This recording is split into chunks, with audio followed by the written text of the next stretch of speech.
दोस्तों शुरू करते हैं एक्सरसाइज 2.4 से क्वेश्चन नंबर 3।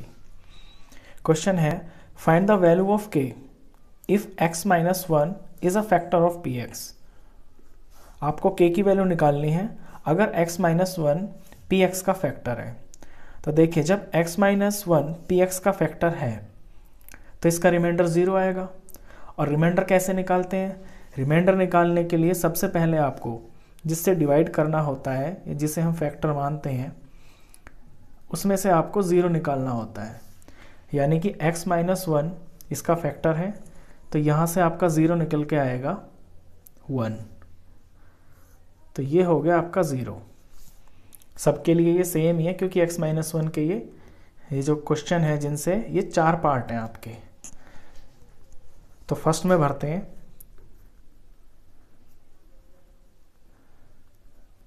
तो रिमाइंडर निकाल के देखते हैं। अगर रिमाइंडर आपका 0 आ गया तो फिर x माइनस 1 उस पॉलिनोमियल का फैक्टर होगा। और रिमाइंडर निकालने के लिए आपको अपने वेरिएबल में ये जो पॉलिनोमियल होता है वहाँ पे ये 0 की वैल्यू भरनी होती है। तो पॉलिनोमियल फर्स्ट में ये भरते हैं वैल्यू।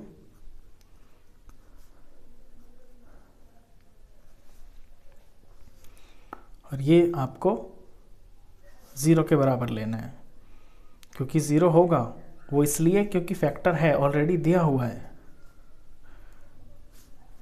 1 प्लस 1 प्लस के इज इक्वल टू 0 के बराबर लेंगे। तो ये हो गया आपका 2 प्लस के इज इक्वल टू 0। तो यहाँ से के की वैल्यू आपकी आएगी -2। तो फर्स्ट पॉलिनोमियल में आपके के की वैल्यू -2 होगी। सेकंड में हमें इस पॉलिनोमियल को 0 के बराबर लेना है। तो 2 इसमें वैल्यू भरेंगे अपनी 0 की, 1 का स्क्वायर प्लस के 1 प्लस √2। इसका रिमाइंडर आपका 0 होगा। तो अब ये हो गया 2, ये हो गया आपका के 1 ज़ा के, ये प्लस √2 इज इक्वल टू 0। तो के हो जाएगा आपका, ये जो 2 इधर प्लस है इधर जाके माइनस हो जाएगा। ये इसमें जो प्लस है ये भी इधर जाके माइनस हो जाएगा। और नेक्स्ट स्टेप में इन दोनों माइनस को आप कॉमन ले लेना बाहर। यहाँ से ब्रैकेट में प्लस का 2 बच गया और ये प्लस का √2। इसी का थर्ड पार्ट है। तो इसे भी आपको 0 के बराबर लेना है और इसमें अपनी वैल्यू भरनी है 1 x की जगह पे। +1 इज इक्वल टू 0। तो 1 का स्क्वायर 1 हो गया, 1 के जार के माइनस √2, ये +1 इज इक्वल टू 0। यहाँ से के निकालना है। तो जो माइनस का √2 इधर आके आपका प्लस हो जाएगा और प्लस का 1 इधर आके आपका -1 हो जाएगा। तो इस पॉलिनोमियल में आपकी के की वैल्यू √2 - 1 होनी चाहिए। इधर के का के, x की जगह आपको अपना 0 लिखना है जो कि 1 है। 1 का स्क्वायर -3, ये 1, ये प्लस के और ये रिमाइंडर होना चाहिए 0। 1 का स्क्वायर 1, ये हो गया आपका के -3 प्लस के इज इक्वल टू 0। के और के आपके 2 हो गए इज इक्वल टू, ये माइनस का 3 इधर जाके प्लस हो गया।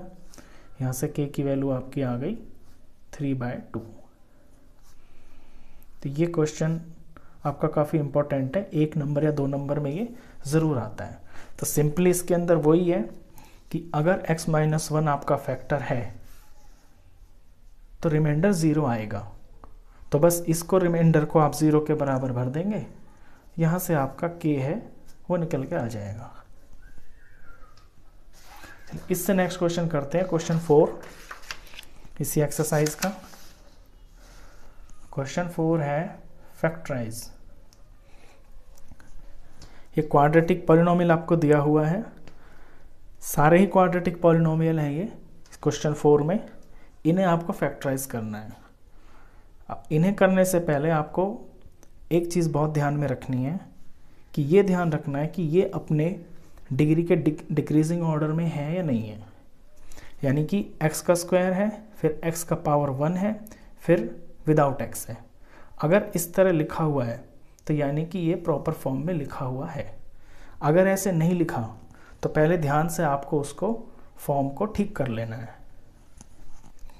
अब ये तो ठीक से लिखा हुआ है, तो इसके स्टेप्स होते हैं। सबसे पहले आपको एक्स स्क्वायर का कोफिशिएंट और ये आपका जो कांस्टेंट है इनको मल्टीप्लाई करना होता है। यानी 6 को 6 से मल्टीप्लाई करके आया आपका 36, इन्हें मल्टीप्लाई करना है। उसके बाद इसके आपको पीएफ निकालने हैं। तो पीएफ निकालेंगे तो 2 आया, 18 आया, 2 से किया 9 आया, 3 से किया 3 आया, 3 से किया 1 आया। अब इसे जिस तरह फैक्टराइज करते हैं उस मेथड को बोलते हैं splitting middle terms. Splitting middle terms, splitting माने तोड़ना, मिडल माने बीच वाली, और टर्म्स तो इसमें जो टर्म्स इसमें 3 टर्म्स हैं आप में, इसकी बीच वाली टर्म को तोड़ा जाता है। ये आपके फैक्टर्स आ गए। अब जो फर्स्ट टर्म है वो बिल्कुल एज इट इज़ रहेगी, लास्ट टर्म है वो बिल्कुल एज इट इज़ रहेगी। लगेगा क्या? स्प्लिटिंग मिडल टर्म, यानी बीच वाली टर्म को आपको तोड़ना है। और वो कैसे होगा? ये जो आपके पीएफ आए हैं इनसे आपको 2 ऐसे नंबर निकालने हैं जो मल्टीप्लाई होके तो आ जाए 36 ही, और प्लस करके या माइनस करके आपका प्लस का 5 आ जाए, क्योंकि यहाँ आपको +5 लाना है। तो देखिए, अगर हम 3 3 ज़ा 9 करते हैं और यहाँ 2 2 ज़ा 4 करते हैं तो सारे प्राइम फैक्टर्स यूज़ हो गए, और 9 4 ज़ा आपका 36 आ गया। और 9 को और 4 को यूज़ करके प्लस का 5 बनाया जा सकता है। कैसे? प्लस का 5 ले लें और माइनस का 4 ले लें तो आपका प्लस का 5 बन जाएगा। तो यानी इस +5x को आपको इन 2 नंबरों में तोड़ना है। आप 9x और -4x लिखेंगे तो ये आपका 5x के बराबर हो जाएगा।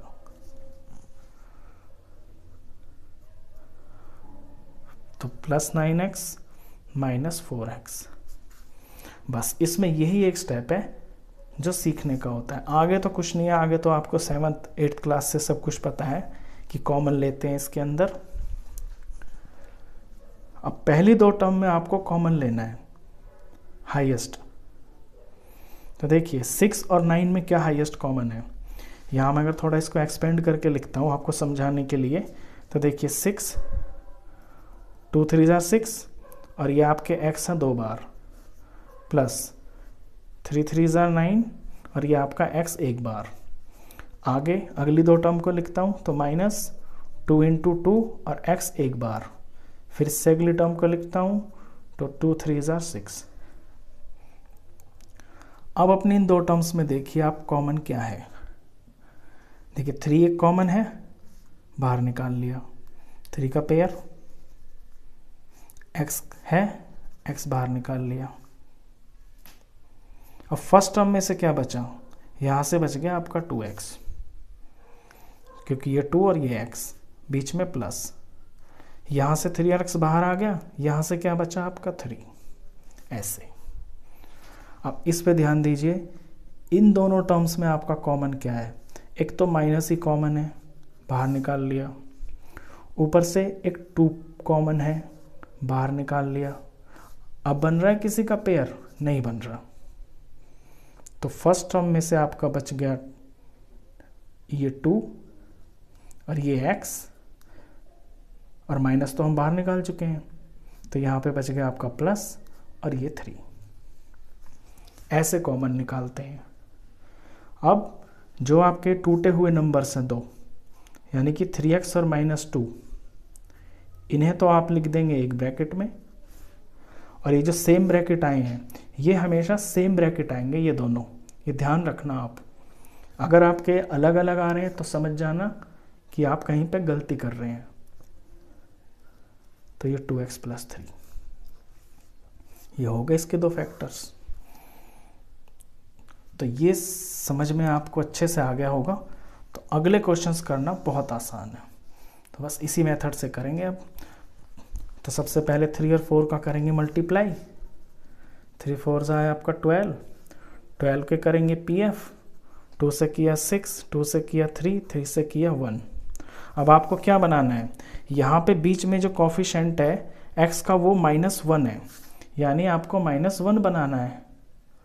तो कैसे बनेगा, देखिए 2 2 4 आ गया और यहाँ से 3 आ गया। तो अगर हम माइनस का 4 और प्लस का 3 लेते हैं तो -1 बन जाएगा, यानी कि किनारे वाली टर्म्स को तो चेंज करते ही नहीं है। हम -x को लिख सकते हैं -4x + 3x, तो -4x + 3x। एक चीज़ और ध्यान में रखना कि ये आगे पीछे होने से कभी भी आपका आंसर गलत नहीं आएगा। इसमें कभी कंफ्यूज मत होना कि यहाँ पहले किसे लिखें बाद में किसे लिखें। आप इन दोनों में से किसी को भी आगे पीछे लिखें, आपका आंसर बिल्कुल ठीक आएगा। चलिए अब इनमें कॉमन लेते हैं।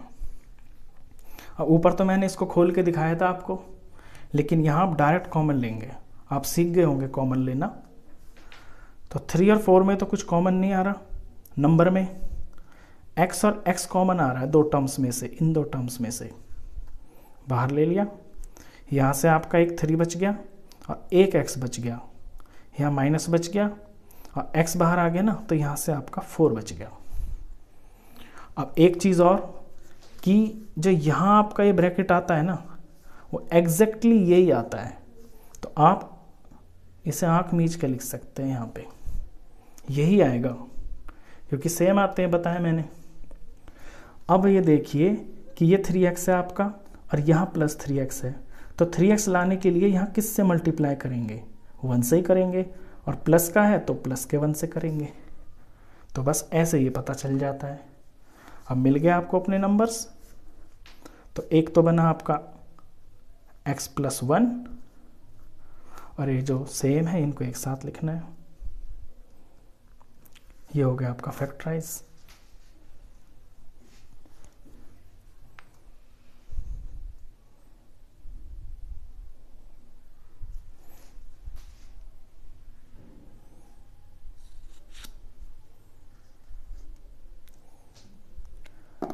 चलिए ये हैं आपके 3rd और 4th क्वेश्चन।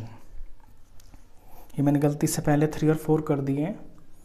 अब आएंगे आपके 1st और 2nd।